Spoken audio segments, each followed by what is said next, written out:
Hello food lovers, welcome to our channel. నేను మీ రాణి Eramsetti. Friends, ఈరోజు 1 cup సేమియాతో చాలా క్రిస్పీగా ఉండే సన్న కారపూస చేద్దాం. చిన్నపిల్లలు పెద్దవారు అందరూ కూడా ఇష్టంగా తినే రెసిపీ.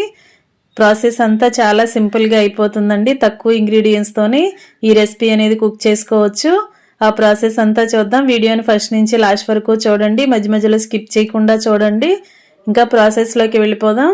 ఏదైనా ఒక బౌల్ నిండా ఇలా సేమియా తీసుకోండి. ఇలా కొంచెం లావుగా ఉన్న సేమియా అయినా తీసుకోండి.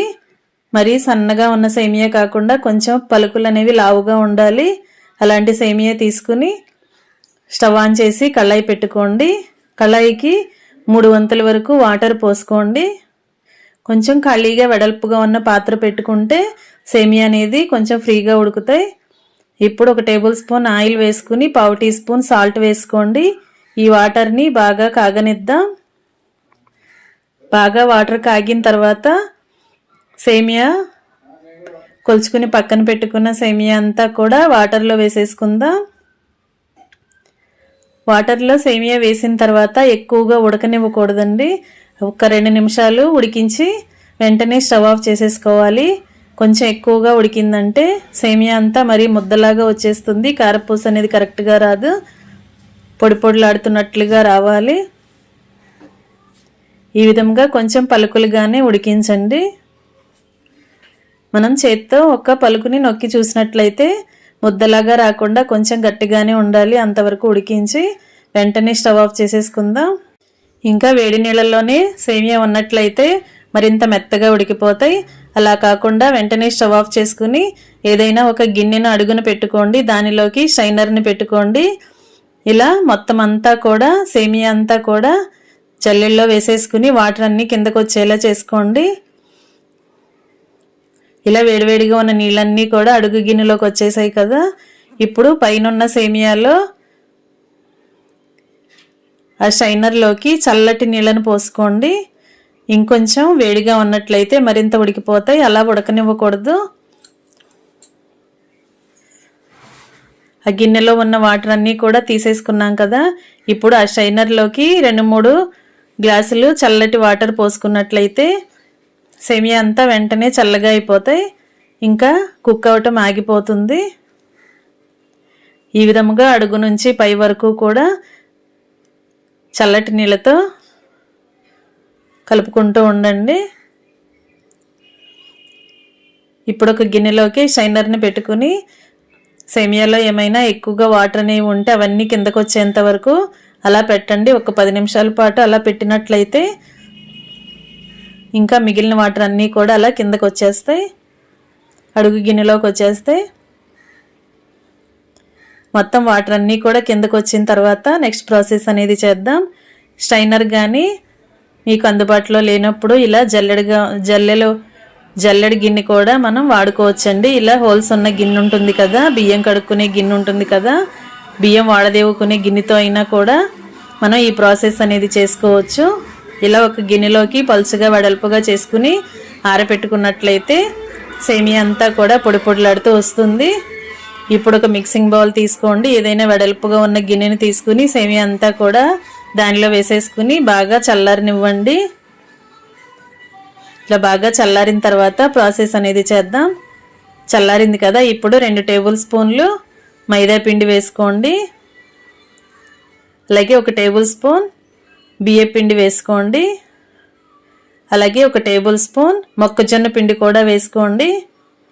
1/4 టీ స్పూన్ సాల్ట్ వేసుకోండి. మనం సేమియా ఉడికించినప్పుడు కూడా సాల్ట్ వేసాం కదా. ఇప్పుడు సాల్ట్ అనేది కొంచెం తగ్గించి వేసుకోండి.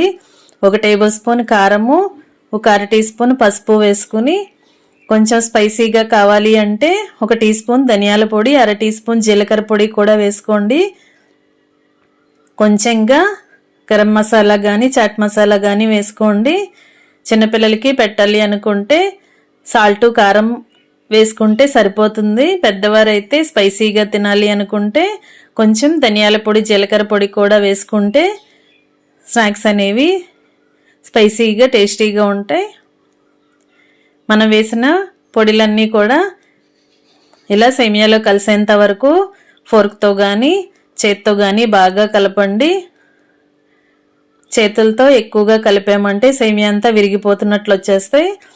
అలా లైట్గా కలిపి ఉప్పు, కారం, మసాలాలన్నీ కూడా బియ్యపిండి, మైదా పిండి, మొక్కజొన్న పిండి అన్నీ కూడా సేమియాకి పట్టేంత వరకు బాగా కలిపి స్టవ్ ఆన్ చేసి కళాయి పెట్టుకోండి. డీప్ ఫ్రైకి సరిపడా ఆయిల్ పోసుకుని ఫ్లేమ్ హైలో పెట్టండి. ఇప్పుడు ఒక గిన్నెలోకి ఆయిల్ని తీసుకుని చేత్తో ఆయిల్ని తడుపుకుంటూ, చేతిని ఆయిల్తో తడుపుకుంటూ కొంచెం కొంచెంగా కారపూస ముద్దని తీసుకుని ఇలా ఆయిల్లో వేసుకుని డీప్ ఫ్రై చేసుకోండి. ఒకవైపున క్రిస్పీగా ఫ్రై అయిన తర్వాత వెనుక వైపు కూడా టర్న్ చేసుకుని ఇలా రెండు వైపులా కూడా క్రిస్పీగా ఫ్రై అయ్యేంత వరకు డీప్ ఫ్రై చేసుకోండి. ఈ విధంగా క్రిస్పీగా వచ్చిన తర్వాత ఆయిల్ నుండి తీసేసుకుందాం.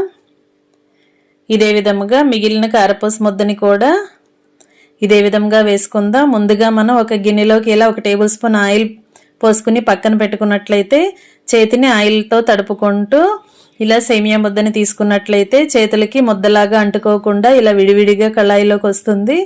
ఇలా ఫ్రీగా పడుతుందండి కళాయిలోకి.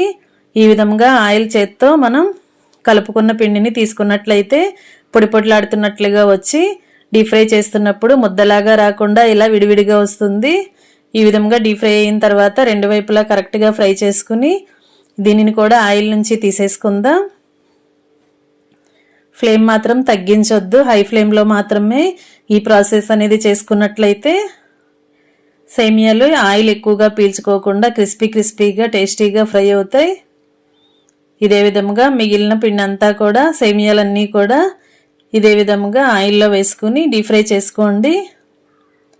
ఫ్రెండ్స్, ఛానల్ని ఫస్ట్ టైం వాచ్ చేసిన వారు సబ్స్క్రైబ్ చేసుకుని పక్కనే ఉన్న బెల్ బటన్ క్లిక్ చేయడం మాత్రం మర్చిపోకండి. నేను పెట్టబోయే రెసిపీస్ అన్నీ మీ ఫోన్కి నోటిఫికేషన్కి వస్తాయి. ఏ రోజు రెసిపీ ఆ రోజు ఓపెన్ చేసి చూడండి. వాటిలో మీకు నచ్చిన రెసిపీస్ని కుక్ చేసి ఫ్యామిలీకి, పిల్లలకి సర్వ్ చేయండి. కారపూస అంతా డీప్ ఫ్రై చేసుకోవటం అయిపోయిన తర్వాత, కంప్లీట్ అయిన తర్వాత ఒక అరకప్పు పల్లీలను కూడా కళాయిలో వేసుకుని డీప్ ఫ్రై చేసుకోండి. అవి క్రిస్పీగా ఫ్రై అయిన తర్వాత కొన్ని వెల్లుల్లి రెబ్బలు, కొన్ని కరివేపాకులు కూడా వేసుకుని డీప్ ఫ్రై చేసుకుని స్టవ్ ఆఫ్ చేసుకుని ఇంకా కారపూసని రెడీ చేసుకున్నాం కదా. ఇప్పుడు డీప్ ఫ్రై చేసుకున్న పల్లీలు, అలాగే కరివేపాకు, వెల్లుల్లి రెబ్బలు కూడా అలా కారపూసలో వేసేసుకుందాం. సింపుల్ ప్రాసెస్తో, తక్కువ ఇంగ్రీడియంట్స్తో తక్కువ టైంలో కుక్ చేసే రెసిపీ కదా. మీ అందరికీ కూడా వీడియో నచ్చినట్లయితే లైక్ చేయండి. ఇప్పుడు స్పైసీగా కావాలి అనుకుంటే ఇంకొంచెం సాల్ట్, కారము యాడ్ చేసుకోండి. ఇలా అప్పటికప్పుడు చేసుకునే రెసిపీ కదా. మీ అందరికీ కూడా ఈ రెసిపీ నచ్చినట్లయితే లైక్ చేయండి. ఫ్రెండ్స్కి, ఫ్యామిలీ మెంబర్స్కి రెసిపీ షేర్ చేయండి. మీరు కూడా కుక్ చేసి పిల్లలకి సర్వ్ చేయండి. చాలా సింపుల్ ప్రాసెస్తో డీప్ ఫ్రై చేశాం కదా. మీ అందరికీ కూడా ఈ రెసిపీ బాగా నచ్చుతుంది. మీరు కూడా వెంటనే కుక్ చేసి పిల్లలకి సర్వ్ చేయండి. ఇలా చేసుకున్న కారపూసని ఎయిర్ టైట్ కంటైనర్లో స్టోర్ చేసుకుంటే 15 డేస్ నుంచి 20 డేస్ వరకు ఫ్రెష్గా ఉంటుందండి, క్రిస్పీగా ఉంటుంది. మరొక రెసిపీతో మళ్ళీ కలుద్దాం. Thanks for watching. నేను మీ రాణి ఎర్రంశెట్టి.